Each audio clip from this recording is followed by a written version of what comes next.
Xin được trân trọng kính mời lên sân khấu ông KimJin Gan. Một tràng pháo tay cho ông thưa quý vị.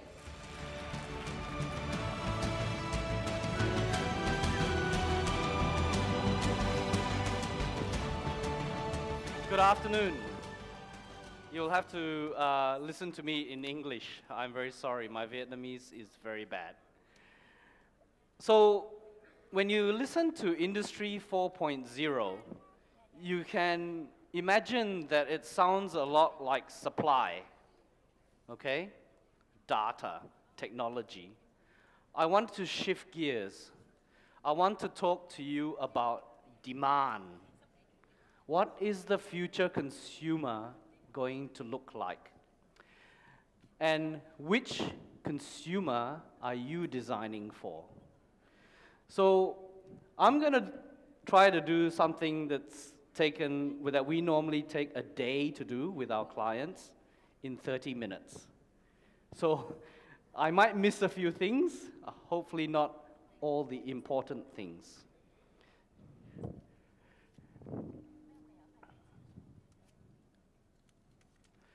So we all know times are changing.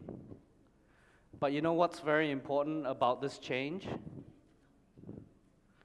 It's never going to be this slow again. It's going to get faster. If you think it's fast now, you ain't seen nothing yet. It's going to get faster. We have a phrase, gradually, then suddenly. Okay, so let me explain that a bit. This is an example of gradually. Amazon, Jeff Bezos.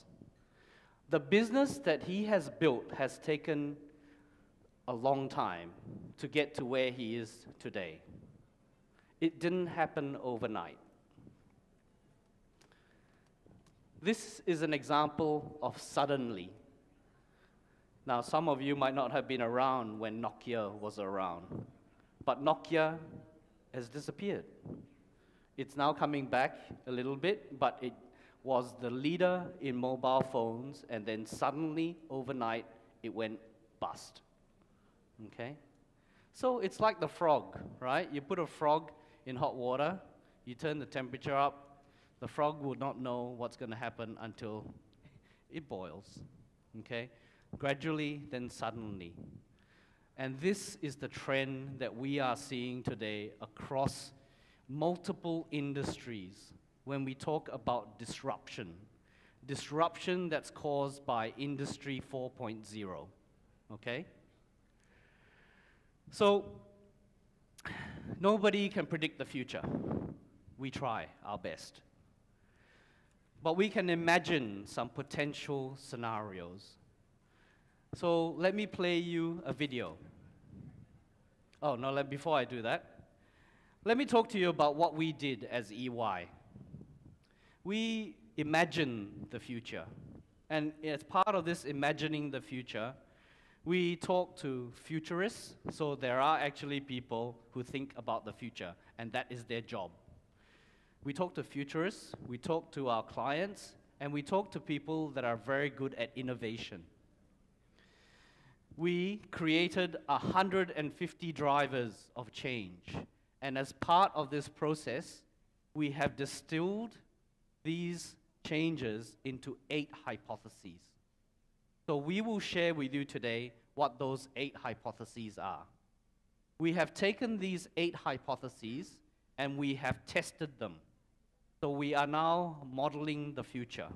Step 2, right? We have finished our hackathons. We started our journey in Berlin, in Germany. We then went to London, then we went to Los Angeles, then we went to Mumbai, and then we finished our journey in Shanghai. We should have started the journey in Shanghai. Because when we started our journey in Berlin, we had spent a lot of time trying to convince people that they had to change. Now, as Germans, you would understand that they are pretty stayed in their ways. They didn't believe that they had to change. By the time we got to Shanghai, the same format that we had created, which was we spent half a day convincing people that they needed to change. In Shanghai, our futurists, our innovators, our clients told us, I don't know what you're talking about. We're already here. Okay? So we have created 15 consumer worlds. And unfortunately, we haven't got one for Vietnam. But what I will do is I will take you through these 8 core hypotheses. And you can think about it. You can think about what it means for you in terms of new opportunities, new collaborations, and new business models.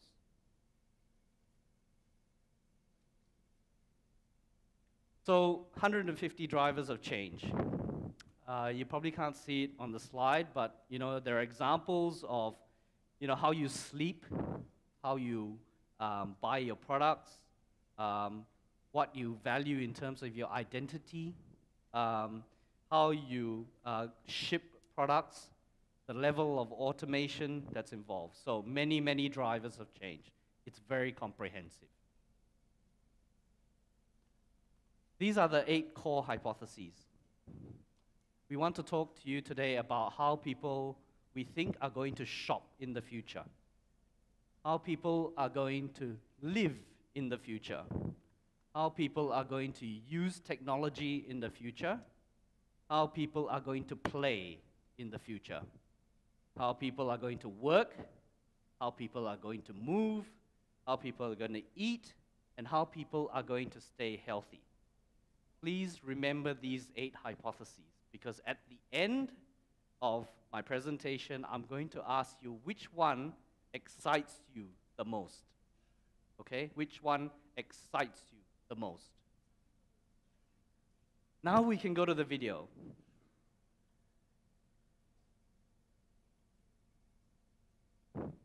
By the way, this video is a day in a life of Sam, a person that we have created in 2030. We need to turn the volume up. We live in a world that is about to change beyond recognition. From data to disruptive technologies to new social norms, the pace of transformation will accelerate to a speed we have never seen. The winners will be those that anticipate the kinds of world that might evolve and reinvent themselves to meet the needs of very different consumers. As everything becomes connected, we'll master the ability to quantify and analyze anything. We'll use personal, real-time insights to track and optimize every aspect of our lives. Artificial intelligence will guide our decisions and shape our choices. It will revolutionize what it means to buy and to shop. These will become very different activities. We'll trust AI agents to automate tasks and buy most of what we need. We'll invest our time in shopping experiences that really matter to us, that enrich our social lives and take us beyond the world of transactions. More of what we consume and experience will come to us as part of a subscription lifestyle. Whatever we need, at our convenience, on demand. Retail will converge with media as shopping becomes entertainment. From consumer goods and health to technology and payment, companies will work together as the way we live evolves. It's time to rethink every assumption, from who you're competing against to who you should collaborate with. Adapting to what's happening now is not enough. Industries everywhere need to prepare for a very different future. It's 10 a.m. when Sam arrives at her apartment. Yesterday London, today Berlin, a new city every month. But wherever she goes, she feels at home because her AI knows her needs. Her favorite beauty products are in the bathroom. The right clothes for today are in the wardrobe. After breakfast, Sam puts on a fresh health patch. It monitors and shares a flow of biometric data about how she's doing and how she feels. She decides to explore the neighborhood. Her AI shows that her favorite sports brand is putting on an e-event nearby. She tries on a jacket. AI confirms the supply chain is clean and the jacket is in budget. It shares her sizing details with the vendor. A tailor-made version will be waiting at the gym later. She needs to up her energy levels before her workout. In the convenience store, her AI showcases a range of curated snacks. She takes a snack and a nutritional drink, calibrated in real time to optimize her energy levels. No need to pay, AI takes care of it. In the evening, Sam goes to meet friends for dinner. She is nudged to complete a work module during her 15-minute ride. They immerse themselves in a world of curated food from Indonesia. Sam explores where the ingredients have come from and the cultural heritage behind each dish. The coffee is great, so she decides to switch brands. Her AI arranges a delivery to her apartment building. Back home, Sam checks her bank balance. It's looking healthy, so she starts to plan her next trip. Sam trusts AI to curate most of her buying decisions, and she shops for the brands that reflect her values and give her an amazing experience. Sam uses subscriptions to get a range of goods and services, from clothing to travel and housing. Nobody knows exactly what the future will be like for Sam, or for anyone else, but the direction of travel is clear. We can anticipate now where value might be created across industries and how it will be captured. As the world of the consumer changes and industries converge, companies will need new business models, new partners from other industries, from established players to agile startups, from sectors they know to those they don't. They will need to think about the future and their part in it in a very different way. Where will you collaborate? Which ecosystems will you join? And which ones will you create? To win tomorrow, you need to understand the future consumer today so you can start to adapt now. So, which consumer future are you designing for?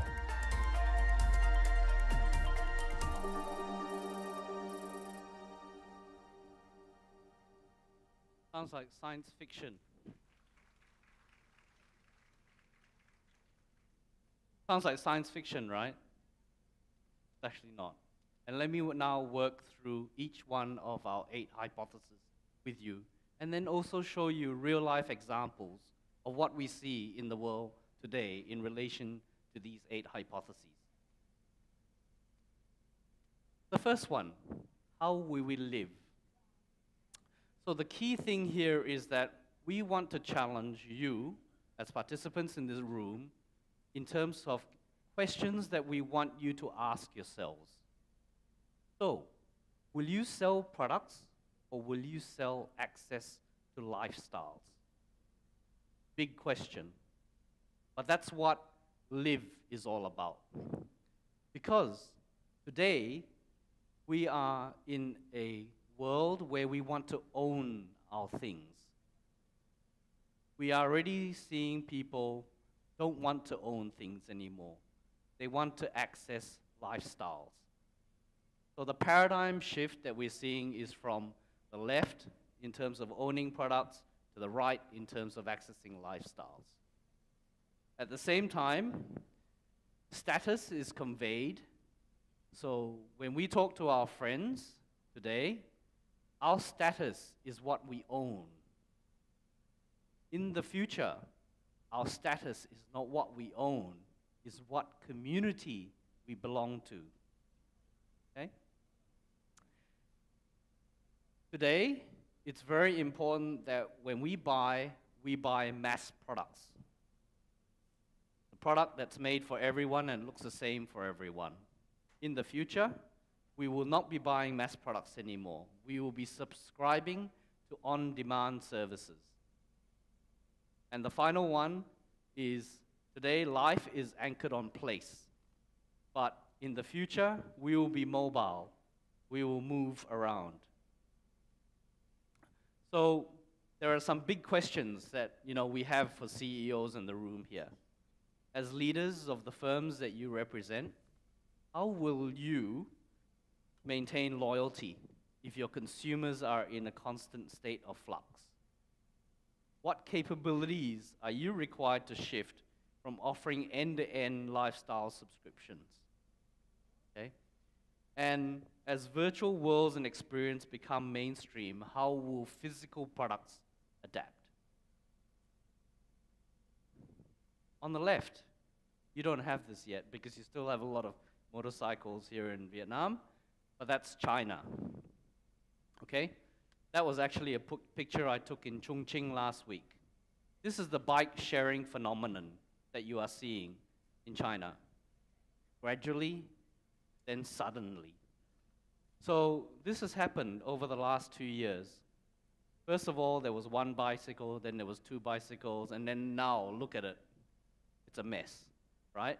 But the amazing thing about it is that at the end of the day, all of this is gone. Everyone is riding at home.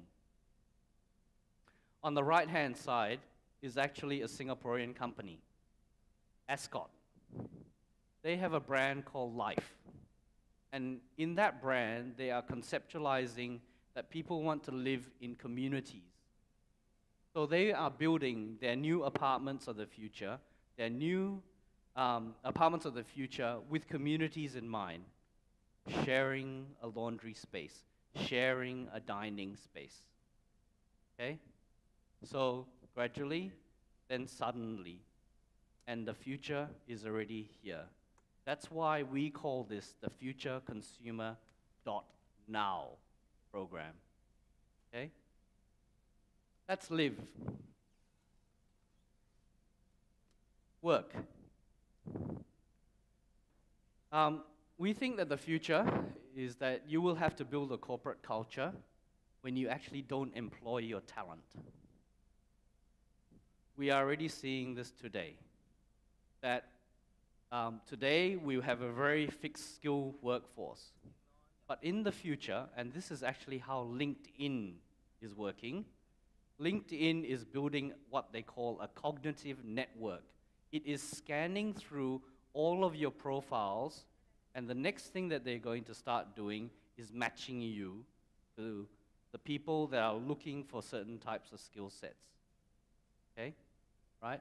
At the moment, it's still quite basic. You will still get jobs based on what you're looking for, but you are telling it what you are looking for. In the future, it will recommend jobs to you. Cognitive networks in the future. Everyone values a stable career path today. In the future, we will not have a stable career path. We will have 10 jobs, right, in our careers. Questions for our leaders in the room. What are you going to do if you have this gig economy that you are experiencing? How will you manage a labor force where there will be high levels of automation? So, you know, as I go through this, I'm not going to go through each of the paradigm shifts, but please have a look at them and challenge yourself as to where you think you are today in the paradigm shift. Are you still on the left, or are you now moving towards the right?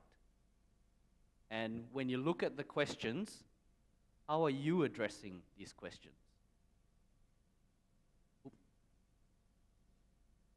So EY is already on this journey. We actually have a website for all of our ex-employees. It's called the gig.now website. So all of our ex-employees can go to this site and they can submit their skills and their capabilities and their availability. And we scan through it using an AI every month and try to match it against our demand requirements. Okay? So this is what's real. Play. When life is gamified, where will brands play? So think about Pokemon Go. Everyone experienced that here in Vietnam, right? There were people running around the streets, you know, knocking into things. But what you need to imagine is that was just the beginning. So at the moment, work and play is compartmentalized. We think that in the future, it will be productive creativity, that you will work in a place where you are playing a lot of games. And you already see that. The Google campus, right? The Microsoft campus. These are campuses where you attract people because you have a pool table in the lunchroom, right? Where today the paradigm is we have a small number of industry players that dominate the industry, the entertainment landscape. And in the future, we think that, you know, YouTube is just the beginning. There will be people creating a lot more content to entertain a lot more people. So, how do you drive consumption in this gamified world? And what challenges could be addressed with actually a gamified solution? This is Starbucks. Remember the Starbucks store I talked to you about in Shanghai? The 30,000 square meter store? When you go to Starbucks Roastery in Shanghai, you can download an app. Literally, you see a lot of people walking around the store looking at their phones. Guess what they're looking at? When they look at their phones, what they're actually seeing is where the coffee beans are being roasted, what kind of coffee beans are being roasted. They will see which parts of the store they should go to get a promotion, right? And they can actually order using the phone. And the phone will tell them which part of the store they need to go to pick up their drink and when it will be ready. Museums are also doing this at the moment, right? So when you go to a museum in Barcelona, and what it will show you as you walk around the museum is it will show you what life was like back in the ancient days when the house was occupied, right? So this is what play is about. Shop. This is probably something that's probably most real for you today because you are all experiencing it. When bots do the buying, where's the value in shopping? The essence of this hypothesis is that shopping and buying are totally different things. Buying will be fully automated through AI because it's a regular purchase. It will anticipate your needs and it will buy for you. Shopping will be different. It will be experiential. Okay? So today you choose 100% of your products. In the future, you may be only choosing 1 to 10% of your products because AI will be choosing most of the products for you. Today, you have a difference between online versus offline. In the future, you have automated buying versus experiential shopping. Okay? You have active consumers today with very complicated systems. In the future, because of AI, you will have passive consumers with very smart systems. So, this is actually the phenomenon that's happening in China right now. The first question for leaders is how will you reconfigure the infrastructure that you have in place today? So this is what the e-commerce ecosystems are doing right now. Okay? So in China, basically the retail framework is going to have 4 levels. It's going to have an online to offline framework. It's going to have an unmanned store. It's going to have a fresh store. And it's going to have a B2B network. Okay? So they are already reconfiguring their retail infrastructure in anticipation of what AI is going to be doing to change the way that people buy their goods. Here's an example. This is a smart clothes shop. So look at the technologies that are there. Augmented reality, right? RFID chips. A way to actually look at the provenance of the product. Where has it come from? Who made it? And you can play. You can look at putting the clothes on yourself, taking it off, changing your shape, changing your color. Real life store. Eat. When data reveals the impact of every meal, how will you help consumers make better choices? So today, there's confusion and there's complexity about where food comes from. And people are worried. Will there be something in my milk powder that's actually not milk powder? And today, there's actually a lot of centralized, resource-intensive agriculture. In the future, we think it will be sustainable, and it will be decentralized, and it will be closer to the consumer. Today, there's lack of transparency and traceability. And earlier today, we talked about blockchain. Blockchain will be able to give you the ability to work out where the product has come from, to give you some ability to feel safe that you know this product is good for you. So, again, if you are a brand owner, right, which is basically the mindset of most companies today, I need to create a brand. What space does this create for you? What impact will a switch to a plant-based meal have on agribusiness? Okay?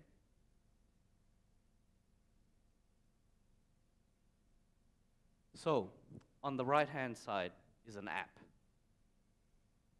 This app, if you were to scan the product, it will tell you where this apple came from. It will tell you the calories that the apple has. It will give you suggestions on how you can use the apple to make a pie, right? Or to make a fruit salad. On the left is a company in the US that delivers sustainable, fresh meals that is configured specifically for your body type. Okay? Stay healthy. We think in the future that health is going to be passively managed. So how active can brands be? So what we mean by that is, think about the iWatch. The new version of iWatch today is supposed to be able to monitor all of your bodily functions. There are newer generations of this coming out, right? Which will count the calories that you eat. It will monitor whether you have problems with your liver after you've drunk lots of alcohol, and on and on. So at the moment, we are very active consumers, and the system is actually very simple. In the future, because of the AI technologies, we will be very passive consumers, and the systems will be very smart. So we saw a little bit of this earlier on when we looked at Sam and Sam in her world. Sam needed a different kind of juice that day, and that's because the AI recognized that she was not feeling well.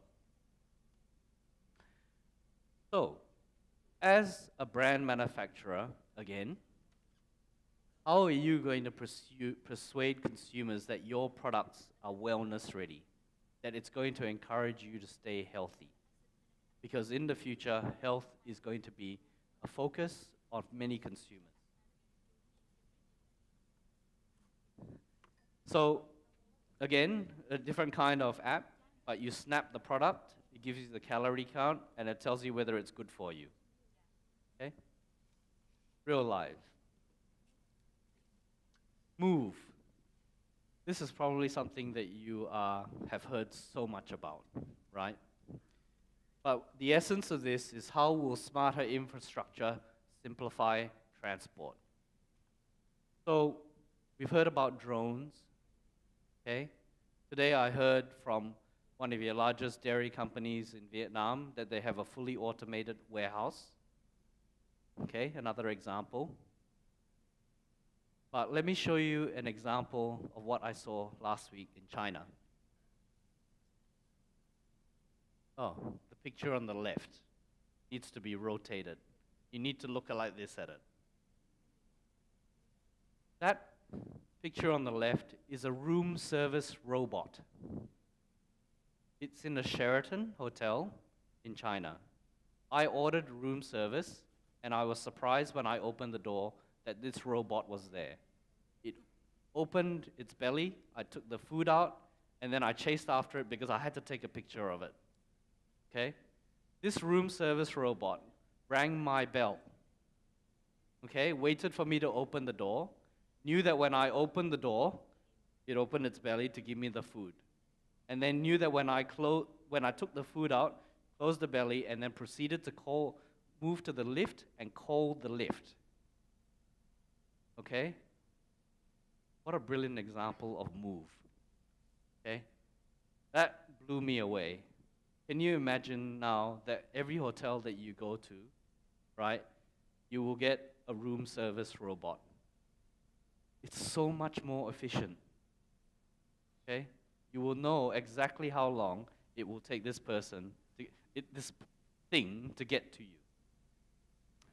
On the left, or on the right, sorry, is actually JD.com's fully automated warehouse. So we had an example just now of people automating warehouse and having 4,000 workers. This warehouse supplies all of Shanghai 3 people. 20 million population supplied by a warehouse that has 3 people in it. Okay? Scary, right? Use technology. So the essence of what we've been talking about now is how does Industry 4.0 actually start to work for you? And the key part here is that the technology is now so smart that you can't actually see it. So I don't even talk about Industry 4.0 anymore, right? Because I'm not talking about the technology anymore. I'm talking about the way that consumers will behave and how we can shape the behavior of that consumer. Earlier today, we spoke to one of our clients and they talked about adapting. The word is not adapting, because you are not leading if you adapt. You are following. The word is shape. You are leaders in the industry. You have to shape the future. Because if you don't shape the future, someone else will. Okay? So again, right? So at the moment, the technology is very discrete, interactive, and it's very conscious. In the future, the technology will be integrated. It will be invisible, and it will be very unconscious. But you will be aware of it because it will be embedded in you through a very intuitive user interface. So Google first came out with the Google Glass, right? It didn't work really well because the technology and the smart had not caught up yet. The idea was brilliant, okay? But you know, there are other people that are working with it now that will come up with something better. Previously, chores, tasks, and duties are mundane. But because of the interoperability that you have with technology in the future, all of this will be automated for you. On the left, on my left, your left, is sensors in clothing. Okay, right? So think about the iWatch, but now think about the clothing that you wear. And it's embedded. And a lot of this technology actually exists today for sports people. So all the high-performing sports people all have sensors in them as they're running around the rugby field or swimming in the swimming pool. Okay? On the right is the house that Alexa built. You can Google this. Okay? So basically, IoT will be all pervasive. It will run the way that the house operates. It will anticipate your needs. And it will be everywhere. Okay? So the challenge I throw out to the room is that as you design your future, you need to think about 7 building blocks of how you design your future. Take each one of these hypotheses, ask yourselves those questions, look at where the paradigm shift is occurring and where you lie on that curve, and consider this. automate the mundane, repetitive processes. Automate that, okay? Because it's not fun anymore. Gamification, playing, very important. The analytics of everything. So earlier on, I talked about, as CEOs today, you should not be investing in processes anymore. You should be investing in analytics. And the way that you should be looking at your data is that you will probably have a lot of richness in terms of what you have in your data. You just don't know what questions to ask yet. So I challenge all of you to talk about, you want to go get more data? Actually, you probably have a lot already. You actually need to ask the right questions of what you have. Superfluidity. This is a big word. But basically, it's talking about how things are going to change very, very quick. Right? And the business model of the future is actually an ecosystem. Right? So ecosystems change, right? You can be part of this today, you can be part of something tomorrow. Superfluidity. Experience design. So as you design the future, be part of it. Play with it. Okay? Gamification, I think we've talked about this already. Everything's going to be fun. No one wants to work in something that's boring. It's got to have some sort of playfulness to it.